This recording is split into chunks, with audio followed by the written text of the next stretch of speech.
Have you ever paused to notice how your incredibly overenthusiastic smartwatch proudly congratulates you for taking a mere 3,000 steps, only to immediately and rather passive-aggressively remind you to inhale and exhale?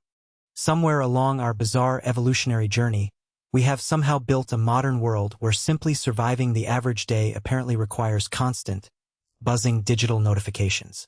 Meanwhile, dusty archaeologists keep digging up ancient human skeletons boasting remarkably robust, dense bones, surprisingly pristine and healthy teeth, and impressive physiques that look precisely like they spent their entire lives training rigorously for a grueling ultramarathon, all without ever once hearing the modern, dreaded word fitness. So, were these ancient, nomadic humans actually significantly healthier than we pampered modern folks are? On the surface, it certainly sounds like one of those simplistic questions with an utterly obvious answer. After all, they completely lacked hospitals, life-saving antibiotics, or even basic over-the-counter painkillers. We, on the other hand, boast high-tech robotic surgery, futuristic MRI scanners, and a glowing pharmacy conveniently situated on practically every single street corner. Case seemingly closed, right? Except, quite delightfully, it isn't closed at all. Because when inquisitive scientists began meticulously comparing ancient, weathered skeletons, contemporary hunter-gatherer populations, and our own increasingly sedentary, sofa-bound lifestyles, they uncovered a deeply strange, rather embarrassing contradiction. In so many ways, our rugged ancestors were physically vastly stronger, remarkably leaner, and infinitely better adapted to constant daily physical movement than the average slouching person today. Yet, to be fair, they also routinely faced gruesome diseases, horrific injuries, raging infections, and terrifying predatory dangers that most of us will thankfully and comfortably never have to experience. So, which specific version of humanity was actually genuinely healthier? The grand answer turns out to be far more delightfully complicated than merely counting birthdays or casually comparing statistical life expectancy. To truly understand it, we must resolutely force ourselves to forget almost everything that dramatic Hollywood blockbusters have ever taught us about prehistoric life. Ancient humans certainly were not some legendary team of muscular, bronzed superheroes living in blissful, perfect harmony with Mother Nature. But on the flip side, they also were not some tragically miserable cavemen constantly hovering just one spectacularly bad day away from total, shivering extinction. The incredibly fascinating real story lies somewhere in the messy, nuanced middle. And surprisingly, it begins long before sterile hospitals, long before the dawn of grueling agriculture, before bustling cities, and even before clever humans had ever figured out what on earth a chair was. Which, if you sit back and think about it, may very well have been one of the absolute healthiest, non-sitting decisions we ever accidentally made. Before those ancient humans could even worry about being healthier, they first had to successfully undergo the trial of becoming human. And the miraculous human body was most certainly not designed in a sterile corporate laboratory equipped with ergonomic, adjustable standing desks, precise climate control, and a tempting, mysterious bowl of free office candy. No, it was ruggedly assembled by slow, relentless evolution through millions of painful years of walking, climbing, carrying, digging, throwing, and occasionally sprinting for dear life because some large, toothy predator nearby had suddenly decided we looked incredibly nutritious. For them, physical movement was absolutely not a chore called exercise. Rather, it was transportation, career employment, daily grocery shopping, frantic childcare, chaotic home maintenance, and high-stakes emergency services all rolled into one exhausting routine. Consequently, our hardy ancestors evolved as unusually, brilliantly efficient endurance travelers. Their long legs, spring-like Achilles tendons, high-arched feet, heat-releasing sweat glands, and the unique ability to breathe completely independently of our running stride all beautifully helped humans cover immense, dusty distances without overheating nearly as quickly as almost any other mammal. We were certainly not the fastest, most majestic animals roaming the landscape, not even close, really. Even today, a moderately determined house cat could thoroughly embarrass most of us in a short sprint. But humans became exceptionally, spectacularly good at relentlessly continuing forward long after those faster, flashier animals had collapsed from sheer exhaustion. That incredible endurance mattered immensely because prehistoric food quite rarely arrived in a neat, convenient brown paper bag. Foragers constantly had to forage for wild plants, tirelessly track elusive animals, carry heavy, squirming children, transport heavy water, stubbornly crack open tough nuts, dangerously climb tall trees for sweet honey, and drag heavy, useful materials all the way back to camp. Even the simple act of rest was usually performed directly on the hard ground, which naturally meant repeatedly squatting, kneeling, standing, and constantly shifting position just to find a comfortable spot. The ultimate ancestral version of a luxurious, reclining office chair was essentially a moderately flat rock that happened to hurt slightly less than all the other surrounding rocks. This relentless, constant mechanical stress profoundly shaped the human skeleton. Bone, after all, is dynamic, living tissue. It actively responds to repeated loading by intelligently remodeling itself, constantly strengthening the specific areas that regularly experience high pressure and heavy strain. Astute archaeologists can therefore scientifically examine the thick geometry of ancient limb bones and accurately estimate just how physically demanding a prehistoric person's daily life may have been. Many of these highly mobile populations developed incredibly robust lower limbs simply because walking was never a performative wellness goal. It was Tuesday. But physical activity was only one rather sweaty part of our intricate biological foundation. Our deeply ingrained human appetites also evolved under the gloomy cloud of perpetual uncertainty. Highly energy-dense delicacies such as luscious fat, golden honey, perfectly ripe fruit, and comforting starch were prized precisely because they were so inconveniently scarce. An ancient brain that enthusiastically encouraged us to gorge on extra calories whenever we miraculously found them was not malfunctioning at all. On the contrary, it was lovingly protecting us against the very real possibility that tomorrow's depressing dinner menu would consist of nothing but cold wind and bitter disappointment. That exact same prehistoric survival system operates dutifully inside our modern chests today.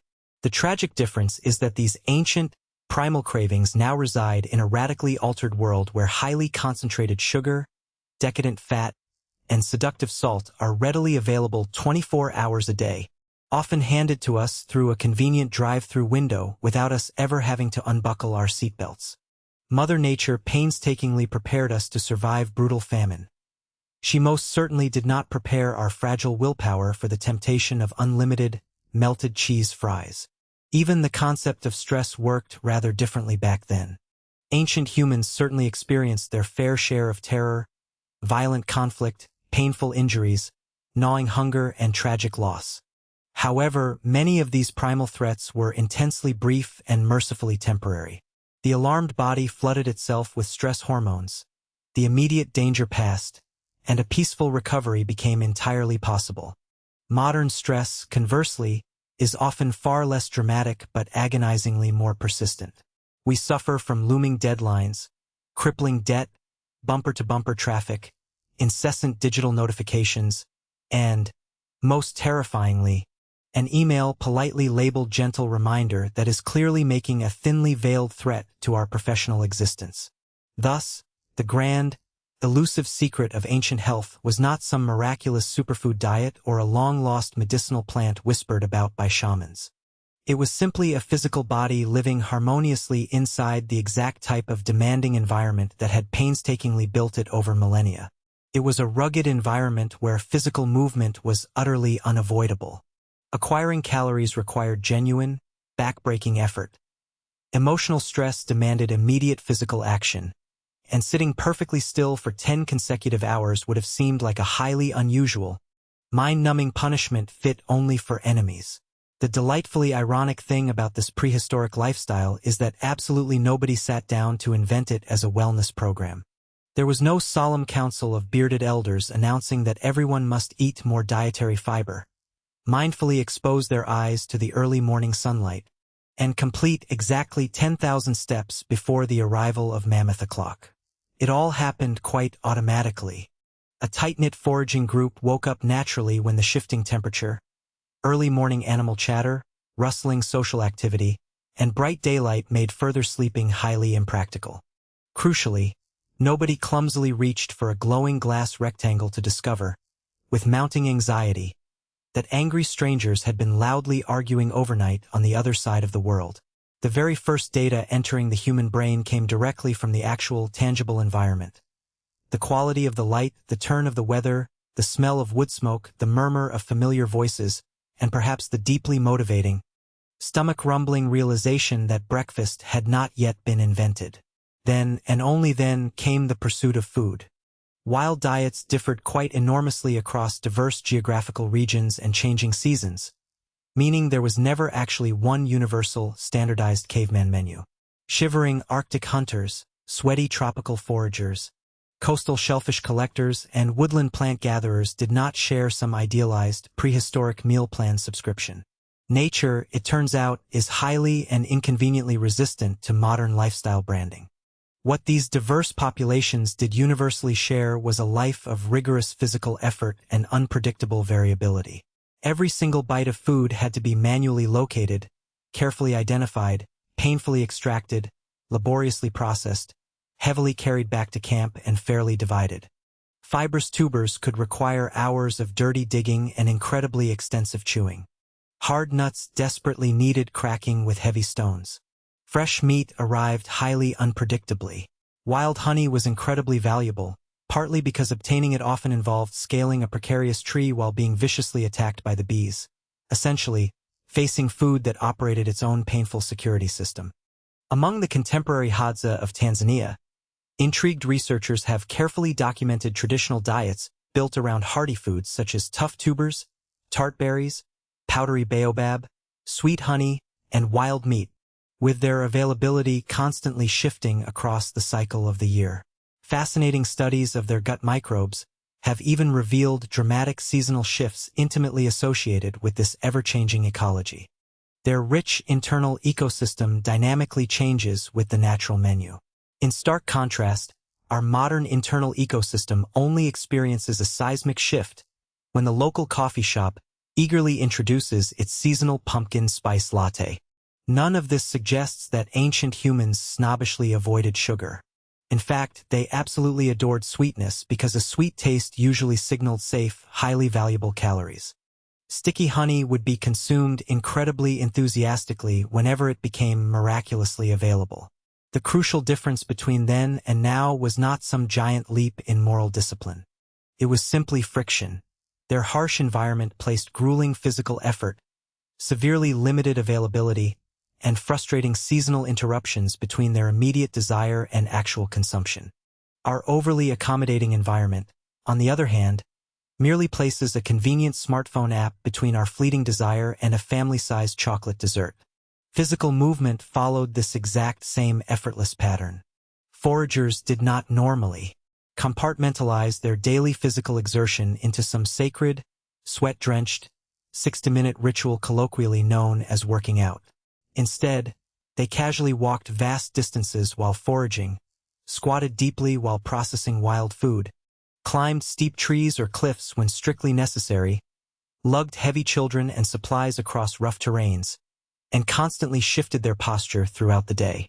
Even their moments of leisure and rest frequently involved active kneeling or squatting, demanding positions that required infinitely more core muscular engagement than simply collapsing into a plush, heavily padded chair like a thoroughly tranquilized Roman emperor. Furthermore, their vibrant social life doubled as an essential survival system. Activities like hunting, gathering, raising children, sharing food, telling stories around the fire, and defending the camp functioned remarkably better through mutual cooperation. A disastrously bad day for one unlucky individual could be gently cushioned by the bounty and success of others. This communal sharing was not merely a display of prehistoric kindness. It was a highly effective form of life insurance, completely devoid of tedious paperwork.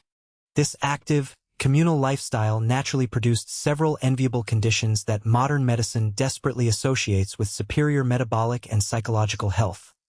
Constant low-intensity movement, occasional bursts of intense, heart-pounding effort, a beautifully diverse diet, deep social connections, abundant exposure to natural sunlight, and daily tasks infused with immediate, life-or-death meaning. However, we must be exceptionally careful before we start romanticizing the Paleolithic era as a flawless paradise.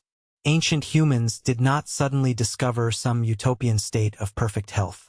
Rather, they stumbled upon a pragmatic way of living that happened to align decently with the stubborn bodies evolution had slowly gifted them, all while being constantly exposed to starvation, horrific physical injury, nasty infections, relentless parasites, and outdoor weather that possessed distinctly homicidal intentions. Their harsh wellness program only worked because daily participation was strictly mandatory, and the ultimate cancellation policy was famously terrible. After all, the deceased do not politely fill out medical questionnaires. Instead, they leave behind fragile bones, decaying teeth, faint chemical traces, and a massive historical research problem characterized by utterly non-existent customer support. Nevertheless, the durable human skeleton records far more intimate details than you might ever expect. Bone tissue is a dynamic archive, constantly remodeling itself in direct response to growth spurts, nutrition, debilitating diseases, traumatic injuries, and repetitive physical strain. Teeth, too, permanently preserve the dark history of childhood developmental disruptions. Their hard enamel can stubbornly trap microscopic wear patterns, while hardened tartar can preserve ancient food particles, foreign proteins, and microscopic microbial DNA for thousands of years. Quite literally, dental plaque became a highly reliable prehistoric archaeological filing cabinet. One of the absolute clearest, most telling patterns emerges when we observe the monumental shift from nomadic mobile foraging to settled agriculture. This massive transition happened entirely independently across various geographic regions at vastly different times, utilizing completely different crops and animals.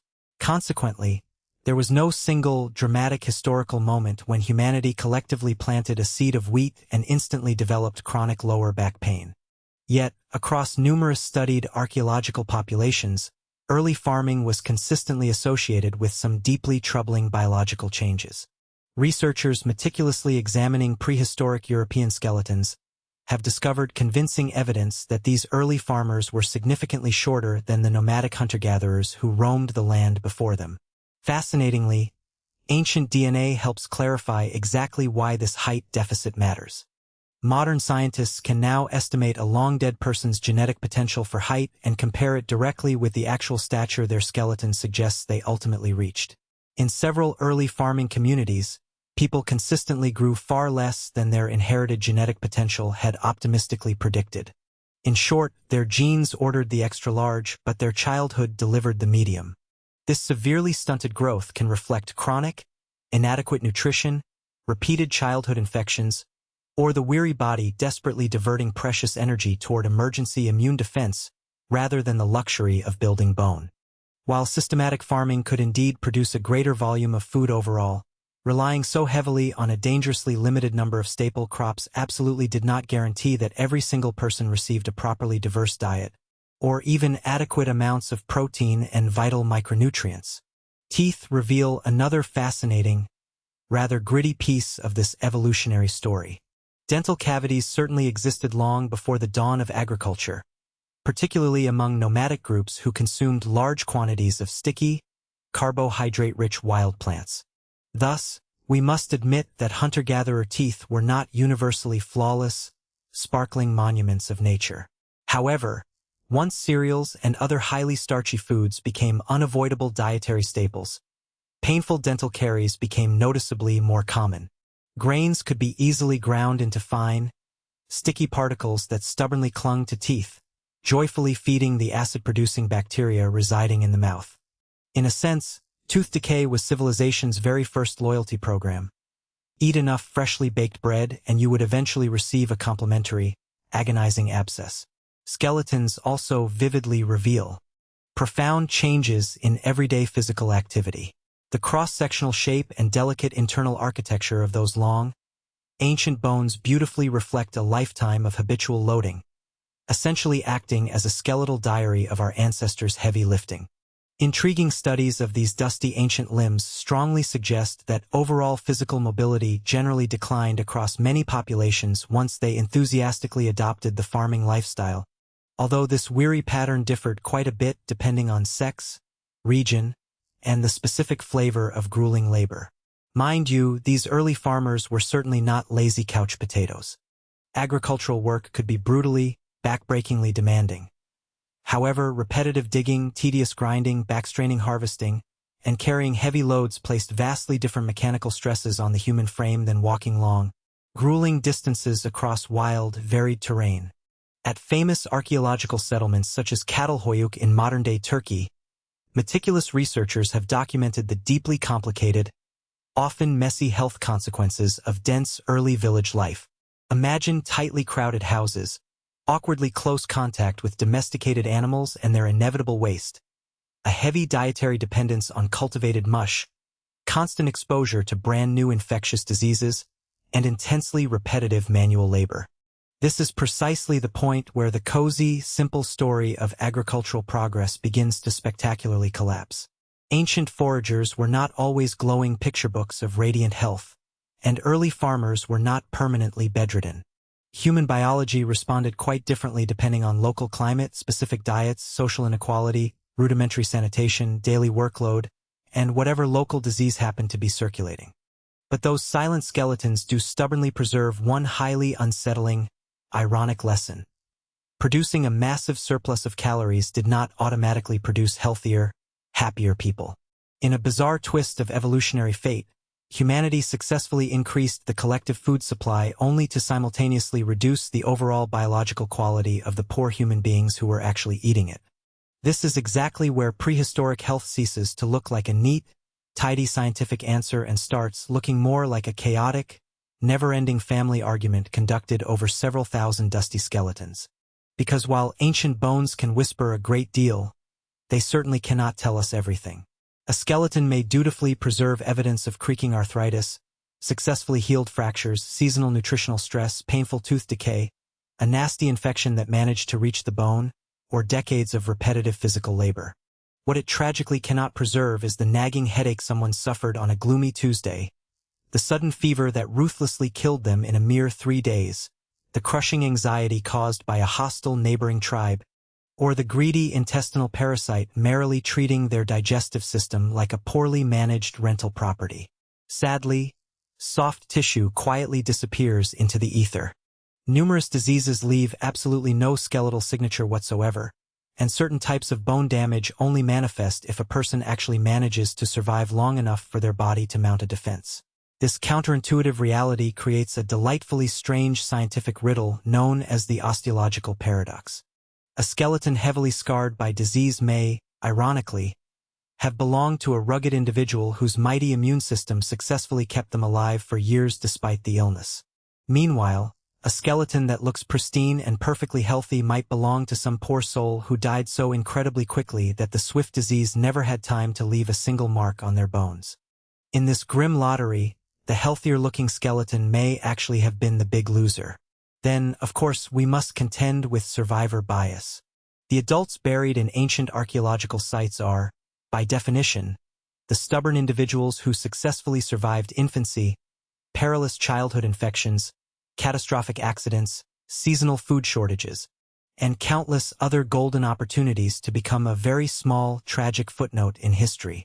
When we marvel at their robust, strong bones, we are essentially studying the lucky champions of a brutally competitive evolutionary selection process. Naturally, the unfortunate children who did not survive are an incredibly vital part of this health narrative, too. Infant and child mortality was horrendously high in almost all pre-modern populations. In a world devoid of vaccines, life-saving antibiotics, sterile surgery, safe childbirth, or basic sanitation, a minor mishap could easily become a fatal catastrophe. A simple cut was, if I may politely clear my throat, not always just a cut.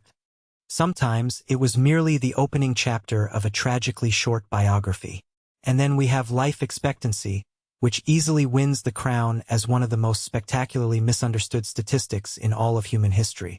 A shockingly low average life expectancy does not mean every ancient person collapsed dead at the ripe old age of 30. Instead, a sky-high rate of infant mortality aggressively drags the mathematical average downward. In reality, a sturdy individual who successfully navigated the gauntlet of childhood could quite often expect to live well into their 50s, 60s, or even beyond. However, we should not romantically imagine that prehistoric life was secretly equivalent to modern suburban living, just with significantly worse Wi-Fi. The daily risk of dying young remained dramatically, terrifyingly higher. Furthermore, scholarly researchers constantly debate just how useful contemporary hunter-gatherers actually are as perfect blueprints for ancient humans. While fascinating groups such as the Hadza, San, and Tsimane offer incredibly valuable insights into highly active lifestyles, egalitarian food sharing, pristine cardiovascular health, and social organization. However, let us not be fooled. These are thoroughly modern populations surviving in stubbornly modern political, ecological, and economic conditions. They are most certainly not prehistoric museum exhibits conveniently preserved in pristine amber. They eagerly trade, constantly adapt, face tragic modern displacement, utilize manufactured tools, actively haggle in markets, and suffer from contemporary diseases shaped by recent history. Calling them living fossils is not just scientifically offensive. It is also an extraordinarily lazy way to completely ignore several thousand years of their rich, actual lives. Even the most famous textbook examples demand some serious, careful nuance. The celebrated Tsimane of Bolivia, for instance, have famously shown spectacularly low levels of coronary artery calcification compared to their stressed-out, fast-food-eating industrialized counterparts. But before we all pack our bags, that does not mean they enjoy a blissfully disease-free existence. In reality, they endure substantial infectious diseases, relentless parasitic exposures, and constant inflammatory stress.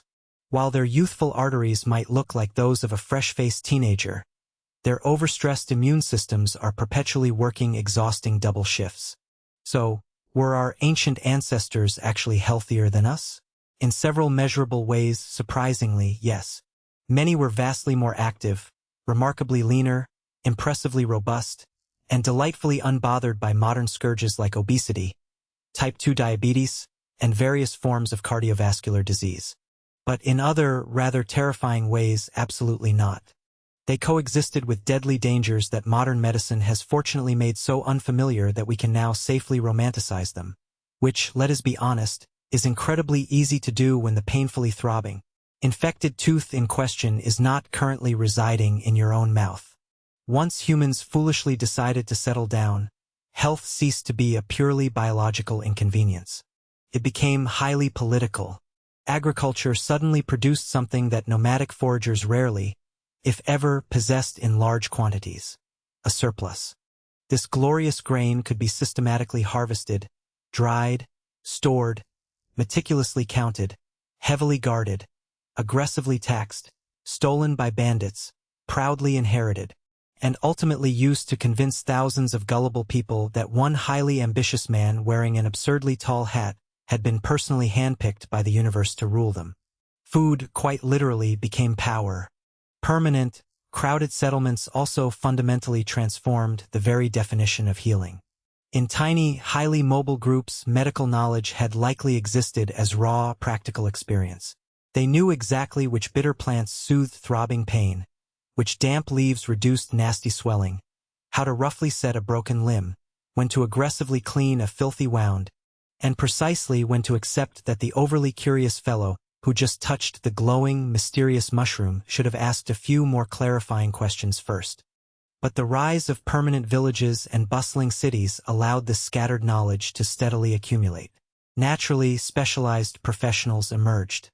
Dedicated midwives, savvy herbalists, sturdy bone-setters, solemn priests, and flamboyant ritual healers rapidly developed techniques that were faithfully repeated, systematically taught, and carefully wrapped in elaborate stories. Some of these ancient treatments actually worked because they luckily contained potent, active compounds. Others worked wonderfully because quiet rest, focused attention, positive expectation, and warm social support can genuinely alter how pain and distress are experienced. And some highly creative treatments worked primarily by making the invading illness feel thoroughly intimidated and unwanted. These health rituals became immense, powerful spectacles because disease was rarely, if ever, understood as a dull, purely mechanical failure of the physical body. Instead, illness could be conveniently explained by meddling spirits, grumpy ancestors, spiritual pollution, broken tribal taboos, harsh divine punishment, dark sorcery, or the highly dangerous possibility that your suspicious neighbor was being weird on purpose. While these imaginative explanations may sound hilariously irrational to us now, the resulting rituals actually served several remarkably practical functions. First, it gave agonizing suffering a clear, satisfying cause. Second, it gave a panicked community something useful to do. Most importantly, it established strict social rules around food, sex, childbirth, death, cleanliness, and direct contact with the sick. Quite miraculously, those arbitrary rules occasionally reduced exposure to nasty pathogens, even when absolutely nobody had any idea what a microbe actually was. In essence, humans were enthusiastically performing public health long before they discovered what on earth the public actually needed protection from. At the same time, however, the march of civilization conveniently created the perfect breeding conditions for entirely new, highly efficient disease systems. Incredibly dense populations allowed nasty infections to circulate continuously in an endless loop. Domesticated animals brought humans into dangerously close, cozy contact with weird animal pathogens. Smelly waste accumulated right next to homes and precious water sources. Expanding trade routes efficiently moved precious grain, shiny metals, bold ideas, and sneaky microscopic passengers who absolutely refused to pay customs fees. To top it all off, social inequality made everything dramatically worse, ensuring that pampered elites could easily access much more varied food, safer housing, delightfully lighter labor, and specialized care. Meanwhile, the back-breakingly overworked laborers and subjugated, enslaved populations routinely endured the delightful combination of repetitive strain, claustrophobic crowding, severe nutritional deficiencies, casual violence, and highly hazardous occupations. It was a marvelous system where a society could majestically grow wealthier while the very bodies building that monumental wealth became progressively less healthy. This, of course, remains one of civilization's absolute oldest and most successful magic tricks. The epical invention of agriculture did not simply make humans miserably sick. It did, however, make much larger, delightfully chaotic populations possible. It generously supported the rise of bustling cities, intricate writing, ambitious engineering, massive standing armies, grandiose monuments, and eventually, the wonders of modern scientific medicine. But in doing so, it also quite thoroughly transformed human health from a shared, democratic struggle against Mother Nature into a deeply unfair struggle shaped by social class, grueling occupation, random geography, and privileged access. Gradually, people began trading their nomadic mobility for sedentary stability, their colorful dietary variety for highly dependable but incredibly boring calories, and their immediate wild freedom for neatly stored resources. Honestly, it was not an obviously terrible deal at first glance. It was, rather, the exact kind of shady transaction humanity has always eagerly accepted: enormous immediate benefits, massive hidden fees, and a 90-page terms and conditions agreement that absolutely nobody actually reads until several disgruntled generations later. So, were these ancient, mud-spattered humans genuinely healthier than us? Well, not exactly. They were simply healthier in the highly specific ways their harsh environment ruthlessly demanded. Their rugged bones were regularly and heavily loaded. Their lean muscles were constantly put to practical use. Their daily diets were blissfully free of ultra-processed mystery ingredients, and many chronic metabolic diseases were delightfully rare because daily survival practically mandated constant physical movement and almost never provided them with unlimited, tempting calories. On the flip side, however, they were also spectacularly more vulnerable to nasty infections, gruesome injuries, terrifying childbirth complications, sudden starvation, ravenous parasites, and abruptly dramatic sudden death. Modern humans did not magically become weaker because modern medicine failed us. Quite the contrary, we became remarkably safer because medicine succeeded so brilliantly. And therein lies the ultimate bittersweet paradox. We now live significantly longer than our rugged ancestors, yet many of us spend those hard-won extra years trapped inside sluggish bodies that receive alarmingly few of the biological signals they evolved to expect.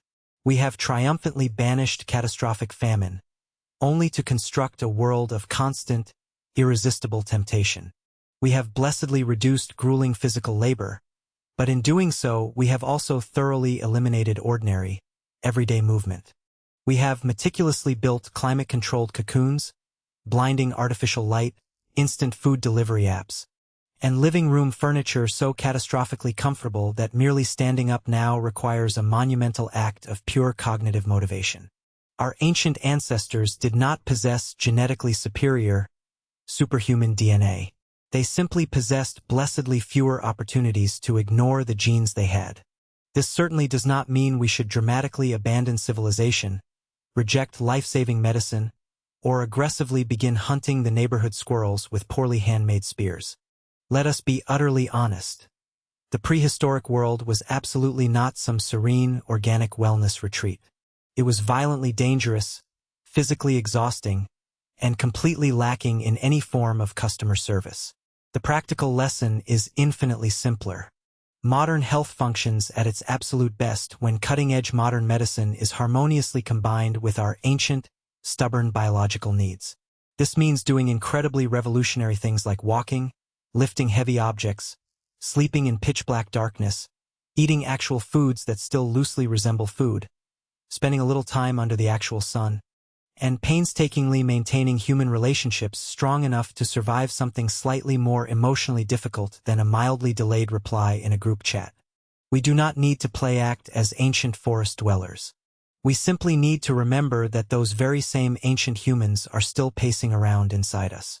Every desperate craving for processed sugar, every jittery, restless feeling after sitting at a desk for 6 straight hours, every deep sense of primal calm around a crackling fire, and every sudden, magical improvement in your mood after talking face-to-face with a real human being is a direct, urgent message from a physical body built for a completely different world. It was a world without expensive gym memberships because physical movement was utterly unavoidable, without complicated fad diets because natural scarcity effortlessly handled portion control, and without fancy smartwatches persistently vibrating to remind stressed-out people to breathe. They were already outside, probably walking, and almost certainly not checking their step count.